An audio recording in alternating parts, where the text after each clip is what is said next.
Nichole Christine Ellen Cable was born on August 12, 1997 in Fort Atkinson, a city with just over 12,000 inhabitants in the state of Wisconsin in the United States. She was the daughter of David Cable and Christine Franks. Her parents divorced in her childhood and she went to live with her mother, along with her stepfather, Jason, and her siblings, David, Annabelle, Emma, and Julia, in the city of Glen Burn in the state of Maine. Since she was a child, Nichole was known as a fun and smiling girl, with a courageous personality and who sought to achieve all her goals. According to close people, the young woman was full of energy and charisma, making people around her feel very comfortable in her presence. In her free time, Nichole enjoyed spending time with her friends, always keeping in direct contact with them through text messages or emails when it wasn't possible to see them in person. Family was also very important to her, so the teenager enjoyed spending good hours on walks with her relatives. When she had vacations, she loved to travel, especially to Bar Harbor, a tourist town in the state of Maine. Nichole dabbled in fashion shows for a while. The girl was quite vain and liked to collect dresses and shoes.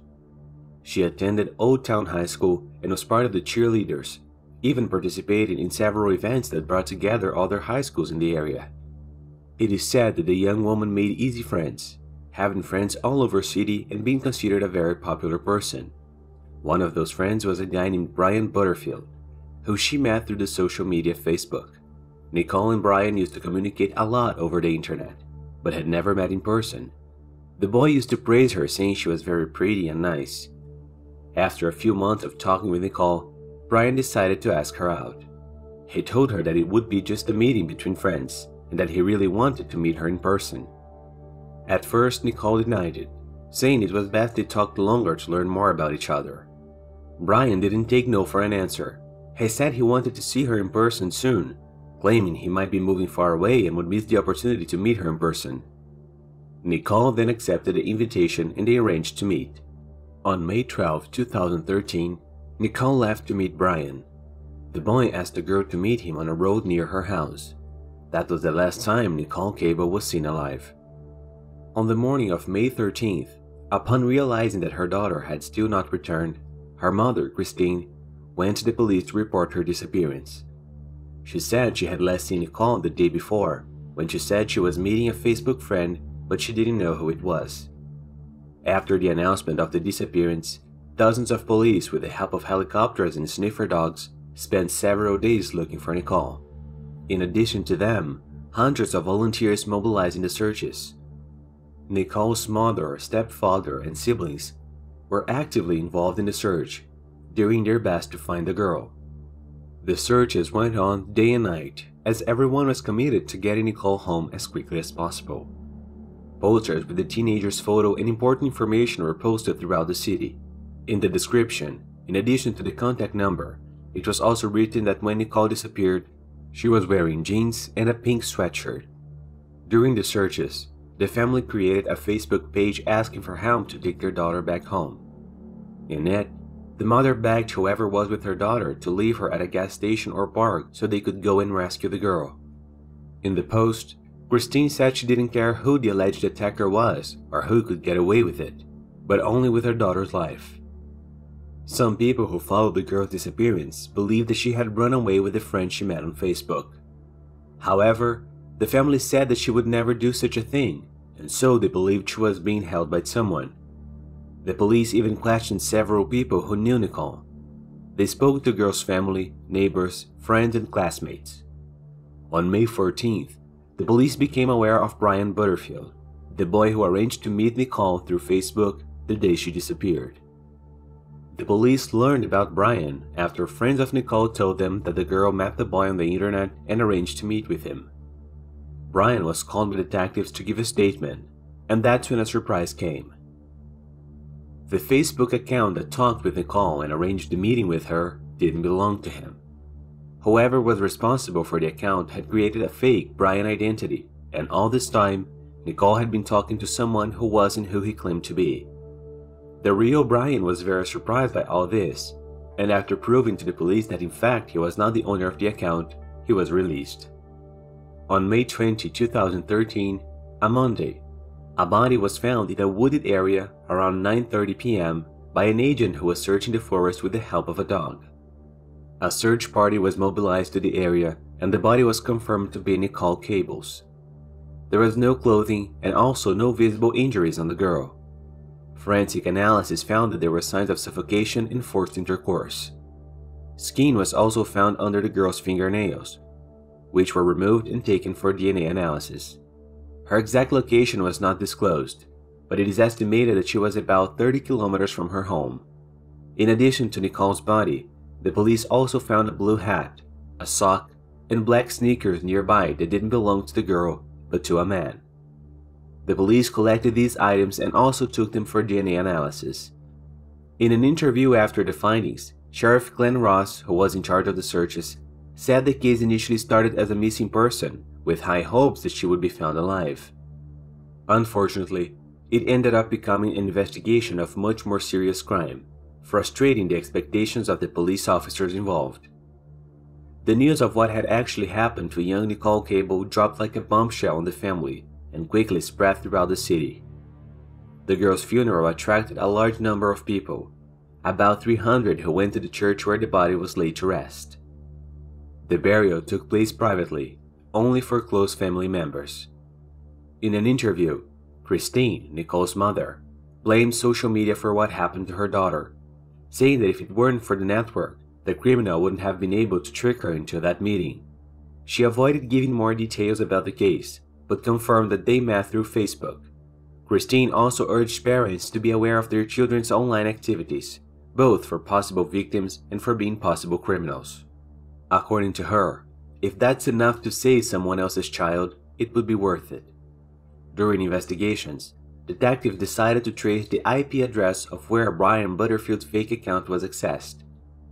Through this tracking, they were able to obtain an address for a house located in the city of Orono, also in the state of Maine, and just 20 minutes by car from the victim's city, Glenburg. The detectives then went to this house, and when they got there, they had another surprise.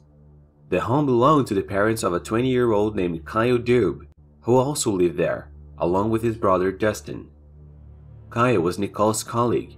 He was even one of the first to be heard by the police. On the day of his statement, he told the police that he had a relationship with Nichole, but the day she disappeared he was working and had only spoken to her by text and in the morning. When analyzing the fake account made in Brian's name, the police found that in fact it belonged to Kyle. He even made an interaction between the two accounts as if they were different people. Though cops tracked down the fake account and later discovered that Kyle Dube was behind it, they were unable to question the guy at the time. That's because Kyle wasn't home. He was in prison. Kyle had been arrested a few days earlier for disobeying a police stop order while riding a motorcycle. The boy fled down an interstate where he reached a speed of over 200 kilometers with several police officers behind him. He was later reached and collided with a police car, being subsequently arrested. Because of this escape, Kyle was sentenced to 3 months in prison.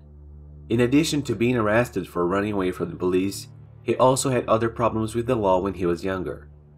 Before we go any further, I'm going to talk a little bit about Kyle Dube. Kyle was originally from the state of Maine in the United States. He was born in 1993 and was 20 years old at the time of the events. The boy worked for an agency responsible for the care of people with disabilities. At the time, he was specifically assigned to take care of a woman with mental health issues. Despite his young age, the boy was already the father of a 4-year-old girl. He had a relationship with a girl named Sarah Mersinger and lived in a house with his parents and his brother in the city of Orono, state of Maine. Kyle met Nichole in early 2013. The two began to talk a lot over the internet and met from time to time. The girl saw in him a trusted friend, with whom she could count on to have fun and chat. But Kyle wasn't just interested in friendship. He claimed to be in love with Nichole, despite already being in a relationship. Those who knew the boy said that he was completely obsessed with the teenager and committed to convincing her to go out with him. Nichole, on the other hand, wasn't interested in anything other than friendship, which left the boy quite frustrated. Detectives tracked Kyle down to the prison where he was being held. They collected his DNA and asked him questions. Again, the boy said that he had a relationship with Nichole and that he was working the day she disappeared. Detectives noticed that Caio had several scratches on his body and questioned him about it. The boy claimed that it would have been caused by the woman with mental problems he took care of at the agency he worked before being arrested. Detectives also questioned him about the fake account under Brian Butterfield's name, but Caio just brushed it off. The detectives then decided to leave, as they knew Caio wouldn't say anything and they already had his DNA to compare with the one found at the crime scene. So if Caio was responsible for what happened to Nichole, it was only a matter of time before he was tied to the case. And he was already in jail, so he wasn't going anywhere. As the forensics team compared Caio's DNA with the DNA found at the crime scene and on items found on nearby, detectives continued their investigation to gather more information. And in the midst of this investigation, they got one more surprise. Detectives discovered that the real Brian Butterfield was Sarah Mersinger's ex-boyfriend, Caio Dub's current girlfriend. They also discovered that on his real Facebook account, Caio twice shared an image about Nichole's disappearance, asking for help and information from the network users. And the day after her disappearance, he posted a message implying that Nichole was his girlfriend and saying he was upset about the whole situation. In addition to all this, Caio even went to Nichole's house to show solidarity with Christine, the girl's mother, and offered to take care of her youngest children so that she had more time to dedicate herself to search for her daughter. Still, in May 2013, the results of the DNA analysis came out. Caio Dub's DNA was the same DNA found on Nichole's fingernails and items that were in the vicinity of the crime scene. With this information, the police decided to go public to communicate to the local population, who was very afraid that the person possibly responsible for the crimes against Nichole had already been identified and was already arrested. A short time later, Sarah Mersinger, Caio Dub's girlfriend, went to the police and said that the boy had confessed to the crime to her a few days before being arrested. Sarah said that when she gave her statement to the police at the beginning of the investigation, she was surprised that the officers asked several questions regarding her boyfriend Caio. She said that because of that, she went to Caio and confronted him about Nichole. The boy would have then confessed the crime, saying that he took Nichole's life but that everything was an accident. However, Sarah didn't immediately go to the police, keeping this confession to herself and somehow getting in the way of a quicker resolution of the case. A short time later, Dustin Dube, Caio's brother, also went to the police and said that the boy had confessed the crime to him, claiming that he had done a big mistake. Asked why he didn't go to the authorities when his brother confessed the crime to him, Dustin said he found himself in a complicated situation. The police now had strong testimony from two people directly linked to Caio, as well as his DNA linked to the crime scene.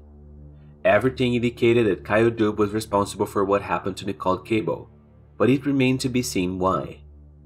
The detectives then went after the boy again in prison to find out what actually happened on May 12, 2013. This time, Caio knew there was no point in dodging. Now there was enough evidence to prove that he was the author of the crime. The boy then decided to tell the detectives everything. Caio said that he didn't actually have a relationship with Nichole as he said earlier, but that he liked her and had the intention of dating her, but the girl just wanted to be friends with him. He said that on May 11, 2013, the day before Nichole disappeared, they met like they used to do. It was supposed to be just another date between friends, but that day, Caio tried to force a kiss on the girl, while she rejected him and had to push him to stop the contact. Later, the girl even complained to some friends about the event. This failed attempt at a kiss served as the final straw for Caio, who decided he needed to do something more drastic in order to win over Nichole. He then used his fake account posing as Brian Butterfield to ask the girl out. Caio told detectives that he created a fake profile of Brian because he didn't like him, as Brian was the ex-boyfriend of Sarah, his current girlfriend. He also said that with this account, he raised information about Nichole without her knowing that he was actually behind everything. After asking Nichole out using this fake account, the girl said it was too soon and they should go to know each other better. But as I already mentioned, Caio, who was pretending to be Brian, managed to convince the girl and they arranged to meet the next day. On May 12, 2013, almost at night, Nichole went to a road that is close to her house, which was the agreed meeting place. While waiting, Caio, who was already hiding in the forest that is on the side of the road, jumped from among the trees and grabbed her, taking her into the woods. He was wearing a dark outfit and a ski mask as a disguise, so Nichole didn't recognize him. After taking the girl into the woods, Caio said he immobilized her with a duct tape and also covered her mouth with the same tape so she wouldn't scream. Afterwards, he put the girl inside the truck that belongs to his father and then drove along the forest path until he found a suitable place to stop. Caio said that halfway through, he went to check on Nichole and noticed that she was lifeless. According to him, the young woman was probably not breathing due to the tape he put in her mouth and accidentally ended up covering her nose. Desperate, he would have tried to hide the girl in an isolated place, placing leaves and pieces of a branch on top of her. Caio said that this was all part of a plan to make the girl fall in love with him. According to him, he would catch the girl without her knowing it was him and later save her with his real identity, thus becoming a hero both for Nichole and for the rest of the city, and giving her reasons to consider him as an option for dating. Obviously, the police didn't believe this story, even more so because the girl was naked when she was found, something that didn't match his version. In addition, all the evidence shows that the crime was not an accident, but something premeditated. After all this investigation, Caio was transferred by order of a judge to a Penobscot County jail without the right to bail until the date of his trial was set. Everyone in the area was stunned when they learned that Caio was responsible for the crime. There, practically everyone knows each other. Many study together and know about each other's lives. In February 2015, Caio Dub's trial began. Throughout the trial, Christine, Nichole's mother, starred in scenes of strong emotion, crying in a large part of it. She took a pillow that belonged to her daughter with her and kept in her arms while the session took place. The moment Caio walked in, she was on her feet, staring at him, until her husband asked her to sit down a few minutes later. During the trial, the prosecution said that Caio's initial idea may even have been to fake the abduction. However, in the middle of the journey, the boy would have changed his mind, taking advantage of the girl and taking her life as a way of silencing her. At the trial, Caio went back on his previous testimony and pleaded not guilty. His defense argued that other people had access to the boy's computer and any of these people could be responsible for the fake account instead of him. The defense also argued that Sarah, Caio's girlfriend, could be the owner of the account, since she would be angry with Nichole, motivated by her boyfriend's jealousy. Despite the defense's efforts to try to clean the boy of guilt, there wasn't much to do. The evidence against Caio was overwhelming, which hampered his chances and made the jury's decision much easier than usual. It took the jury less than an hour to find Caio Dub guilty of the crime. Caio's final sentence came in May of the same year. Before the statement, Christine asked the judge in charge, Anne Murray, not to show the accused mercy.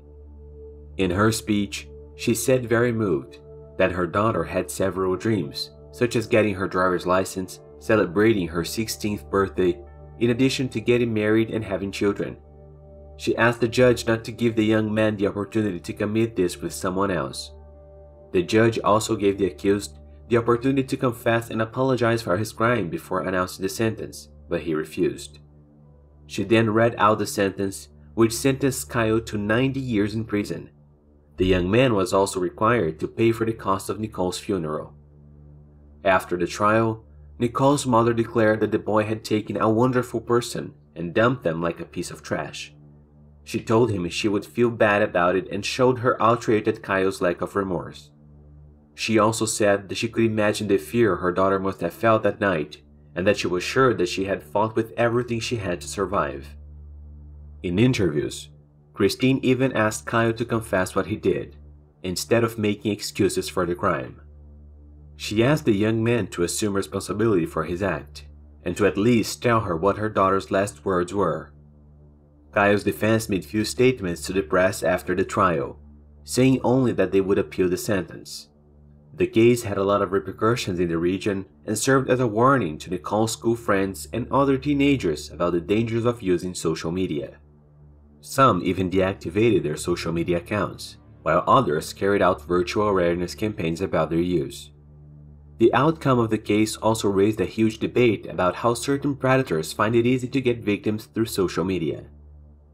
After the crime, many parents started to monitor what their children were doing on the social media in order to guarantee their safety.